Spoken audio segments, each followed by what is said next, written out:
If there's one thing we learned this patch, it's this. Run from it, dread it, our beloved sustainer of heavenly principles was right. Who are you? The sustainer of heavenly principles. The arrogation of mankind ends now. Now before you, oh, he's throwing on the propaganda hat again. Let me just do things. One, I never take the hat off.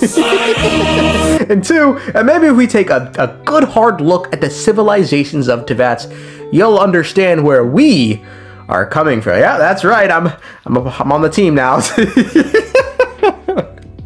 But first, let's talk arrogation. I had an interesting conversation with someone in the comments a few days ago about what arrogation really means and how it ties into arrogance and it went as such. Arrogation and arrogance are two separate concepts, but they are related. Arrogation is defined as claiming or taking something without justification or rights, whilst arrogance is just overbearing pride. Now, historically, the quality of being arrogant is the underlying attitude associated with the sin of arrogation. So for instance, take the story of Korah's rebellion in the Book of Numbers. Korah was a Levite who led a rebellion of some 250 men against God's appointed leaders, Moses and Aaron. Korah claimed all were holy and not just Moses and Aaron. Driven by entitlements and pride, he and his rebellion wanted power for themselves, as shown with this direct challenge to God's authority. Unlucky for Korah and the boys, however, hey, this was Old Testament God they was fucking with.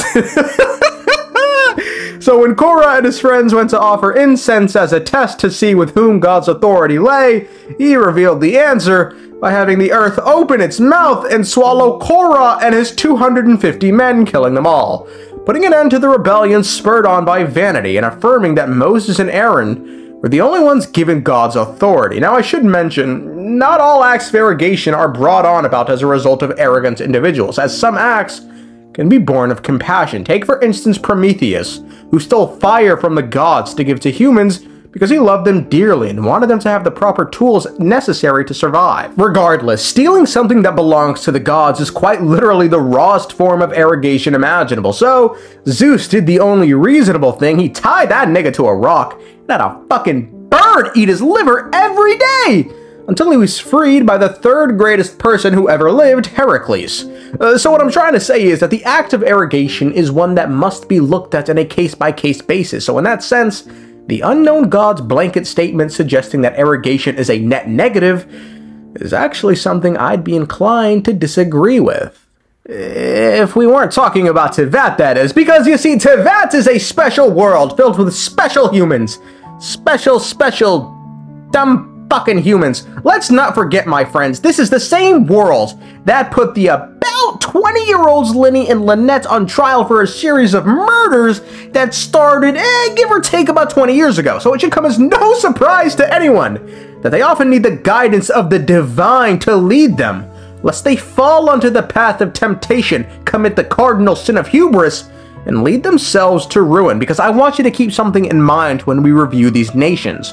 When humanity becomes arrogant, it's humanity that suffers. And as we know, the heavens love humanity. But what do I mean by this? Well, let's look at some of the civilizations of Teyvat and see if we can notice a pattern, okay? The first civilization of Teyvat was a glorious unified landmass, watched over personally by the primordial one, a progenitor god, hailing from beyond the stars, where the only requirements in this utopia was to be happy. Yet despite the heavens' blessings, something ominous happened. Quote, "If there was hunger, the heavens would bring down food and rain.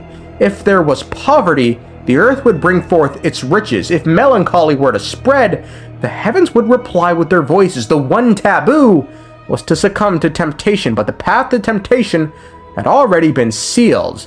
The text doesn't expand on what this mortal temptation was, but it should come as no surprise to anyone that the very next paragraph speaks of war being rekindled just as it was in the world's creation. And for those of you going, oh, wait a second there, Buster. That was the second who came's fault. And, you know, maybe it could be, but let me ask you something. Don't you guys find it odd that there's a dome around Teyvat so effective it stops nearly all life from entering it, yet so ineffective it's let through anywhere from 4 to 5 powerful entities in. And while yes, you could, argue that the dome isn't perfect and some slip through the cracks every now and then, and while that suggestion is an affront to the primordial one's powers, I'll let it slide, but instead offer another suggestion. Stick with me here. Don't we find it odd that the beings who allegedly came from beyond didn't really do so accidentally? It's almost like they were meant to be here, as opposed to just stumbling onto Teyvat by their own volition. I firmly believe the second who came to be either or heavily connected with that bastard crackhead Dragon King in Nibelung, who wanted to overthrow the heavenly principle. So in that instance, were they let in for that purpose? The third descender is once again someone who was needed, because as we know, following the Great War of Vengeance, the usurper could no longer use its absolute authority, so it created the Gnosis with the remains of the third, presumably to supplement its power. So you're telling me that right when the primordial one needed to keep down the loathings of the worlds but couldn't do so with its own absolute authority, someone just happened to slip through the cracks once again through their own volition? And not just anyone, but someone perfect for the plan that had yet to be established. I don't know, this all seems too convenient for me. The narwhal is said to be the pet of Certology. Now, admittedly, we don't know if it became his pet before or after it came to Teyvat, but given Skirk stated he was raising the whale using the primordial sea, I'm inclined to believe nothing. That doesn't tell me anything. Now, as for the twins, it seems like they were summoned here by Khaenri'ah, who were looking for people powerful enough to transcend the gods. In other words, a descender. Quote, "O almighty sovereign, the Universitas Magistrorum has provided the predictions you requested. The two stars have been captured by the world's gravity. After a lengthy orbital period, today their paths shall intertwine once more." Unlucky for them, however, the wrong twin woke up first. But this is just some food for thoughts on Outlanders in Teyvat. Circling back to how broken mankind is, we catch reference of another instance of arrogation in the ancient cities that predates even Remuria. Quote, "This heaven-blessed reign lasted countless generations until people grew tired of their inscrutable eternity. Their offspring ceased to listen to the oracles. Instead, they desired things never promised to them by the divine, trying to break free from their fates. Enraged by their behavior, heaven sent gigantic waves to smash the settlers' cities. 100 days of rain came afterward, and the roaring tide drowned all sin and arrogation, and thus the early peoples were brought to an end." Next up, we have Jurabad, which, although technically established under God King Deshret, was never actually ruled by him personally, but rather a series of mortal rulers, the first of which being a feller named Ormzod, who was Leopar's lover. Ormzod started out as a fine ruler, but soon became an arrogant tyrant. Quote, "As an attendant of the goddess of flowers, she believed she had chosen the ideal king, but didn't wish for him to be addled by vanity. So, the genie offered gentle advice between the sheets, vainly trying to change the king's mind. Ormzod took the conventions of rule and slavery as a given, regarding her words only as the soft nothings of a lover. To infuse love into my vessel was to be in constant company with everlasting and ever-demanding wants, the search for a dream for a homeland, and for my beloved to transcend mundane ideals. But now, my beloved is deep in the throes of hypocrisy and greed. He has taken on the habits of an ordinary tyrant." Dude, what is up with all these fucking rulers and slavers? They just become a ruler and just, oh my god, slaves! Anyway, we all know how this ended for Jurabad. Fucking Leopard's bitch was a menace. Next, we have the nation of Saleh, which I don't think it's talked about much, but it's a pretty unimportant nation. But the story is fucking hilarious. So far as we can tell, it was first ruled by a guy, half man, half animal, all dead. Shah Ram Shah. Then he died, so naturally his son, my gun's bigger than yours, Artaxer, would become the new ruler, but then he died too. Then the minister of the first king became the regent ruler, and he and all his kids would die too. Then King Humayun would eventually try and take the reins of the land, but you guessed it, he died too. And not just die, they decapitated his ass. Or well, his head, not his ass, okay. Some time would pass, and then, a guy named Badana Unana Anyway, he'd become ruler only for him to die too. You can't make this shit up. You know what's wild though? Another whistleblower is dead. This is the second one, bro. Boeing's just looking around like, bro, y'all better shut the fuck up. Anyway, what were we just talking about? Oh yeah, Saleh, look, the nation's just chalked, bro. Is there, how many people died? Like 8? We don't, humans can rule themselves, yeah, 8. We most recently caught wind of further evidence of mankind's corruption when their desires corrupted the symphony God King Remus himself made. Look, Remus wanted to free people from fate, so he said, I bet, I got the perfect plan. I'll create a beautiful symphony to guide them. And the best part of this symphony was, it will simply abide by humans' true wishes, because surely humans only want happiness in a utopia.